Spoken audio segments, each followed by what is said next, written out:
27 friends playing Burnout. Surely not right now. Imagine. It sounds like, you know, when the game was new and everyone was playing it. Yeah, maybe then I had 27 people playing the game. Man, it's been a while since I played this game. Now that I think about it. The game in 4K. Nah, graphics definitely hold up. Maybe a bit low on the polygon count sometimes, but it does not reduce the experience of the game whatsoever. Almost the same spot. Yeah, that is how I also experienced it as well. Basically, you have 8 possible finish lines. And it gets repetitive. It gets very repetitive, actually. Pretty much everyone and their mom noticed this when playing this game. My first ever racing gameplay, I think, was Burnout. I just wanted to post on YouTube in the meantime. Come on, work with me here. What exactly do you have to do to find the burning route for a car? Repair it. Yes, that was it. I just wanted to do a weight shift, man. My mind is still stuck a little bit on Midnight Club, huh? Now, I think the main issue has always been that since you have those 8 finish lines on the borders of the map, you primarily were racing on the border, which means you knew the border of the game really, really well, but not so much everything in between. That was always my experience with the game. That I always felt like I was missing out, simply by game design. It does feel like you're doing the same race over and over again, especially when you redo the licenses. You also end up starting in the same positions, right? Because the finish line is a certain spot. You're also going to be in that certain spot afterwards, which means there's always going to be the same events nearby as you finish an event. One thing that would have actually helped this game would have been a teleport mechanism. So you don't have to start the same events over and over again. What would be your idea? So my idea, as I said, would be to include teleporting to event starts. What else could they have done to improve the gameplay? Yeah, I mean, the thing is, teleporting, in my opinion, is not lame because you can choose not to do it. You know what I mean? Like, if you're someone that wants to cruise, you can cruise, right? I don't really think teleporting is a problem, right? Because you play the game you play the way you want. Like, nobody else should have a say how you play. You always cruise to races in Most Wanted. Exactly my point. So you were cruising, you enjoyed this. I was teleporting and I enjoyed it. Right? Does your experience or my experience get worse because we played differently? Right? That's why you should add the optionality, because then you can choose what you want to do. And I would definitely, yeah, I would have 100% done more than 8 finish lines.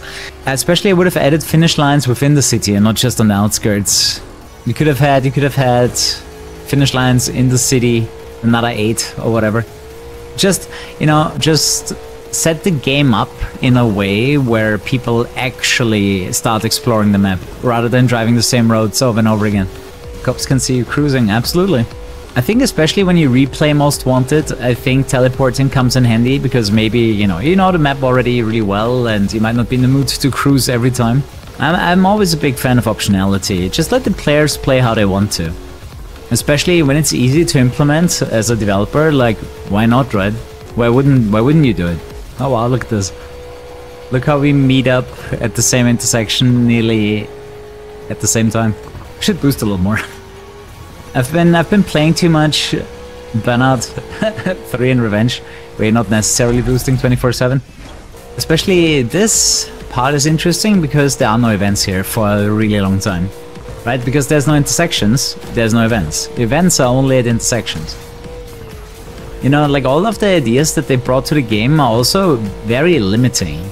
Also, your maximum health is reduced on all cars until you repair it for the first time. Oh yeah, Most Wanted 2012 did have input delay. This game doesn't. Just, you know, a shit ton of weird decisions, if you ask me. Crash finisher is still a thing. This game doesn't even give you the option to turn off the crash cam, right? Oops. Gonna forge, oops, our own path. Oh my god, how much weight was on that thing? Why do you stare into me, buddy? What did I ever do to you? I don't think I can save this, can I? Maybe. Okay, I didn't expect so much rubber band in my favor, if I'm honest. Still might get second. Yeah. Wait, you can't press start and restart. It doesn't work. So there should be restart last event. Yes, that's a thing. At least there's one good thing about easy drive. The thing is, if you use easy drive for restart when you're right in front of the finish line, you can hit the finish line. There's a problem with not being able to pause the game. Should we redeem ourselves? Nope. It was close though. If I was a little bit further away from the wall, it would have been fine. Oh my god, I really wish there was a way to speed up the color pick. That took forever, man. Oh yeah, I remember the Ultimate Box not having the DLC included. At least they included it in the remastered version, but I actually was under the same impression that, man, I have the Ultimate Box. How does it not have the DLC? What the fuck? A teleport mod for this game.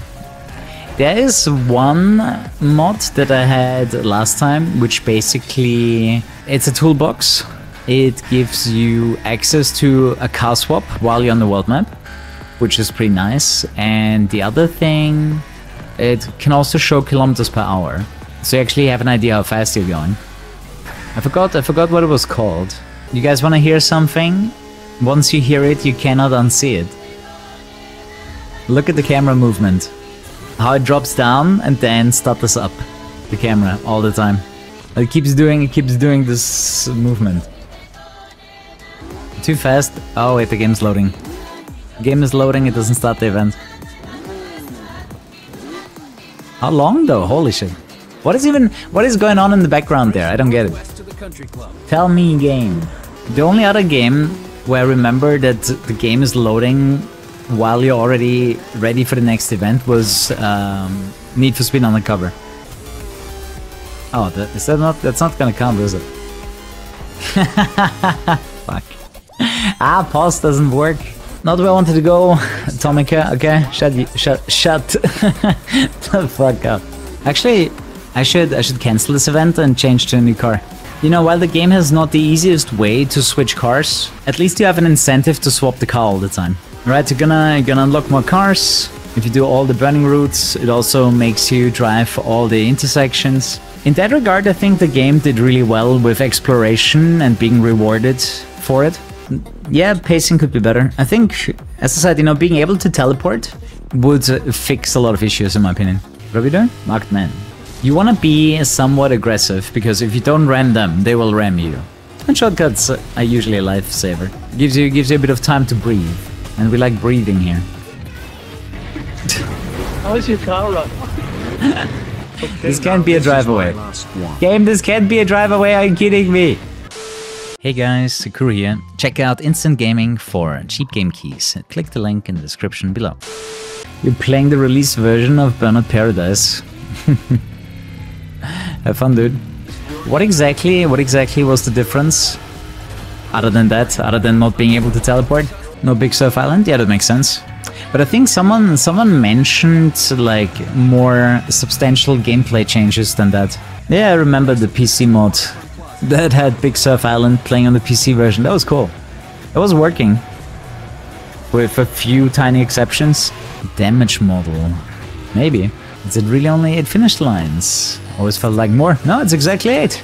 The indicate on the top is extremely important. Either after you haven't played the game for a while, or when you play it for the first time. Can actually... Oh, you can look at the minimap. So I'm probably gonna go... I mean, I can go up. This is all pretty weird. It's missing like a connection between these two roads here.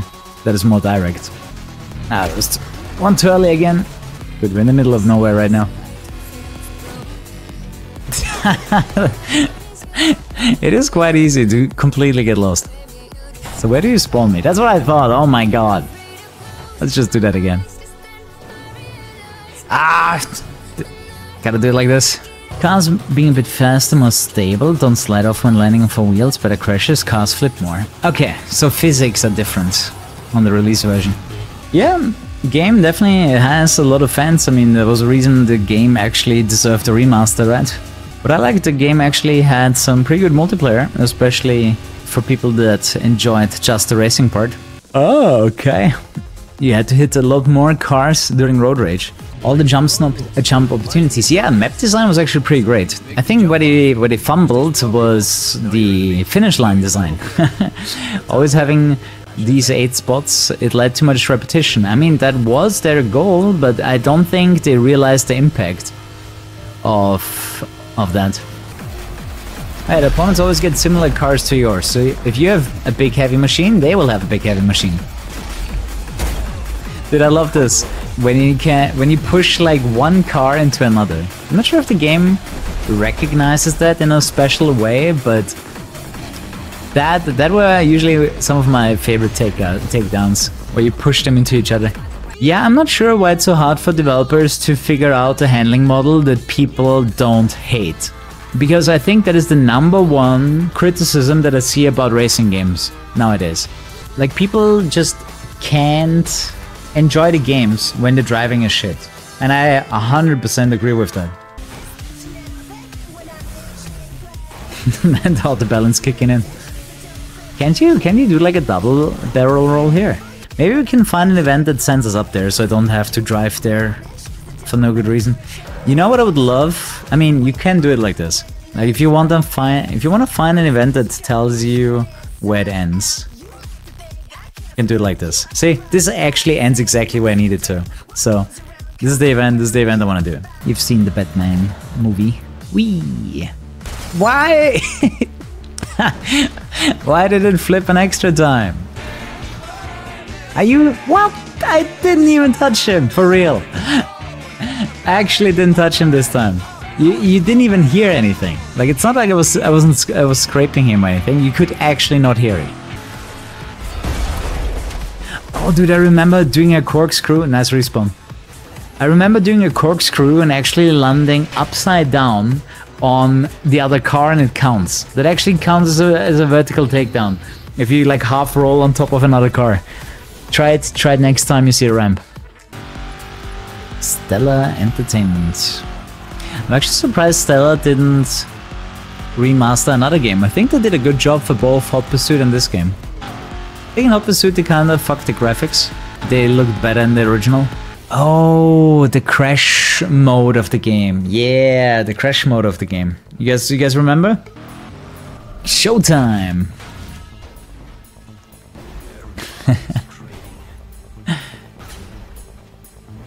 I guess bonus points for being creative, but I found it hilariously terrible in comparison to the old crash mode. Like, that was so unsatisfying in every way. You never knew how to access this mode. Yeah, you press L and RB, shoulder buttons.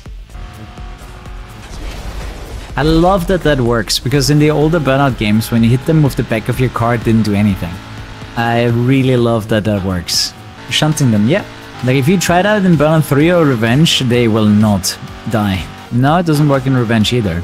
At the very least, I didn't notice it the last time I played it. I would be very surprised if that works in Revenge. My car should be a lot heavier than this fucking piece of wood. I did stop counting how many times I've beaten this game. It's definitely a game I come back to.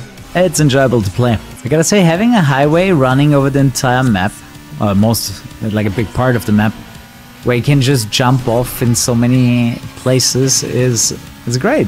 More games need highways to circle the entire map. Yeah, if it's an open world, for sure. And then, you know, have some opportunities to jump up and down as necessary. I think that's good game. That would be good game design.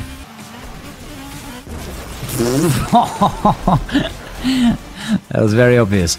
These time trials are extremely easy. Like, they're built for like completely fresh players that are gonna crash out like 3 times. Dude, the guy from the top is closing in fast. No! Can't even rage quit this. Oh, that's at one-on-one, isn't it? Sure, the game does have one-on-one races. Oh, come on, stop steering into me. Especially he jerked it right at the end as I was about to pass him. So, time for the DLC island. You know what's funny? I actually played the DLC for the first time when this remaster came out. I did have the game on console, but I never bought the DLC. Too broke at the time. So I played this for the very first time in 2018 when the Remastered Edition came out. Most unintended flat spin ever. You know, considering how cool this entry road is to the island, I feel like they should have included it more often. It's actually pretty cool, like having these Midnight Club events, kinda, with these checkpoints. And this car is a fart machine. I mean, considering the size of the island, I think they could have done a way bigger one. They cancelled 5 islands on the moon? Oh, that's crazy. I didn't even know about this. Man, in that case there was a lot of potential content. I mean, it's nothing new, they always have a lot of stuff in the planning stages and then most of it makes it to the final game. But usually there's not enough time for everything. An extra island expansion like they did in Test Drive Unlimited 2? Oh, that would be sick. Like if you get another map, even if it's only 50% of the original size, that would already be very substantial. I'm pretty happy boats and planes never made it. At least I don't really care about it in the crew. I'm not sure what's ugly about this game. Maybe the repetition. I mean, at least this island didn't have only 8 finish lines. But on the main island, the repetition kicks in pretty obviously for me. Check your car ratings next time you're... The game was built with online in mind, which is why repetition makes sense. Yeah, I don't know about that argument. I think repetition is always boring, regardless if it was meant for multiplayer or not. Easy, let's go.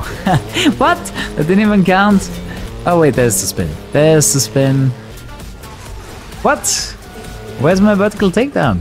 I was excited to finally get my first one, it didn't count. I wouldn't be surprised if you find similarly built cities on small islands around the world. Double kill, at least. If it wasn't even 3. Dude, how does that not take him out though? The way I just hit him, man, that was brutal. He should be out. Ah, what the landing, dude. What a shit landing. Mega jump failed. What's up with the physics? Can you stop? Can you make your car stop do too much? What the fuck? How did that work? Whatever. Oh, damn, son. They're more dangerous with the fast cars. The buggy is pretty awesome, yeah. I think the stats are way better than what it says. Where the fuck am I? Do you actually get a car for doing all the events on the island? Yeah, baby. 50% as a car. The thing is, I never went for a full 100% completion of this game. I just didn't care enough. I like the game, but I don't like this grindy stuff where you have to like beat all of the road records and smash all the boards and the fences. That's just not for me. You know, all the way back when this game was a thing, I didn't care for it. Right? It doesn't matter if it's 2024 or 2008. That kind of gameplay I just don't enjoy. Usually I had to force myself because I wanted the rewards. But if the rewards doesn't speak for it, then yeah, then I usually drop it. So I don't think I will ever get to a true 100% completion of Burnout Paradise because I just don't want to do it. If I had fun with it, sure, why not? But I find it quite tedious, grinding all the little things. Oh my god, that is! After 4 hours we got our first vertical takedown. Holy shit. That took too long. That took way too long. Ooh, saved. This island does not work well for these events. It's just it's actually too small. I think that's one of my critiques for this DLC. The island is too small. Like you drive for a little bit, you're already at a corner. Plenty of situations you're just gonna find yourself turning from one corner into the next. I'm also missing the aftertouch takedowns in this game, because they happen quite frequently, but they don't count. Doubles are possible, Dragner, but it's difficult. Wow, that was bullshit. I've definitely done doubles before. Dude, I can't even do anything. Let me play. Bye-bye. Oh man. Crashing is one thing. Falling into the ocean afterwards is a bit too much. Dude, I just killed the event. I was so slow to stop the event. Yeah, we're still in contact with them, and I think there's gonna be another in-person event in the future. Whoa. No idea how I survived that one. And I didn't this one. I survived the nuke, but I got killed by the feather. BeamNG definitely has more potential, I think, simply because of the user-created content, and I think that makes it win. And you're not the only one. A lot of people don't like Paradise as much as the others. I'm one of them. Like, I think Revenge is the best one. Then Burnout 3, and then... I'm not even sure if I like Burnout 2 more than Paradise. I think Paradise wins over Burnout 2. But it's a close one for me. Depending on the day, I will prefer Burnout 2 over Paradise and the other way around. Your least favorite Burnout is Most Wanted 2012. It also doubles for least favorite Need for Speed. Here's actually a pretty insane streak you can pull off. Ah, as long as you don't squeeze your car up there. Spin it, baby.